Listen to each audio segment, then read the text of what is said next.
Halo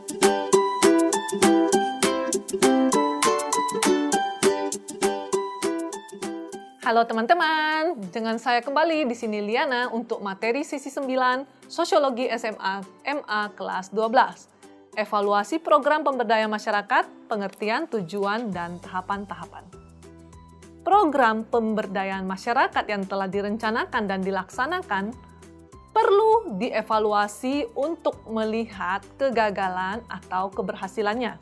Jika setelah dievaluasi, ternyata pemberdayaan masyarakat ini memberikan dampak positif, maka program tersebut diteruskan dan sebagai contoh. Sebaliknya, jika belum menunjukkan hasil yang maksimal, maka perlu dilihat letak-letak kelemahan program tersebut dan dicarikan solusinya. Evaluasi sangat penting sebab dengan evaluasi akan ditemukan banyak hal yang tidak terpikirkan sebelumnya. Dengan evaluasi dapat menyusun rencana jangka panjang yang lebih baik dari suatu program pemberdayaan masyarakat. Menurut Aswar, evaluasi dapat dibagi menjadi 4 kelompok berdasarkan ruang lingkupnya. Pertama, evaluasi terhadap masukan atau input, evaluasi terhadap proses, 3, evaluasi terhadap luarannya atau output, dan keempat, evaluasi terhadap dampaknya atau impact. Menurut Mantra di tahun 1997, evaluasi secara umum dibedakan sebagai berikut. Evaluasi formatif adalah evaluasi yang dilaksanakan pada saat merencanakan suatu program dengan tujuan menghasilkan informasi yang dapat digunakan untuk mengembangkan program sesuai dengan masalah dan kebutuhan masyarakat.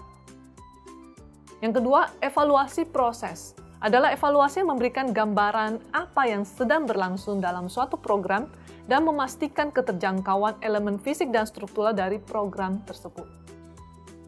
Evaluasi sumatif adalah evaluasi yang memberikan pernyataan efektif suatu program selama kurun waktu tertentu dan dimulai setelah program berjalan. 4. Evaluasi dampak program didefinisikan sebagai evaluasi yang menilai keseluruhan efektivitas program dalam menghasilkan target sasaran. Dan yang kelima, evaluasi hasil adalah evaluasi yang menilai perubahan-perubahan atau perbaikan dalam hal morbiditas, mortalitas, atau indikator status kesehatan lainnya untuk sekelompok penduduk. Tujuan dilakukan evaluasi yaitu meningkatkan mutu program pemberdayaan masyarakat. Kedua, memanfaatkan penggunaan sumber daya dalam kegiatan.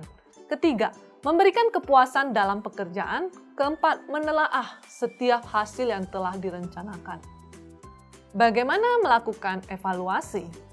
Berikut ini adalah tahapan-tahapan evaluasi, yaitu yang pertama, menentukan topik evaluasi. Kedua, merancang kegiatan evaluasi. Ketiga, pengumpulan data. 4, pengolahan dan analisis data. 5, pelaporan hasil evaluasi. Demikianlah sesi 9 ini sudah saya paparkan. Silakan teman-teman membaca juga modul yang diberikan. Semoga materi ini bermanfaat dan sampai jumpa di sesi selanjutnya.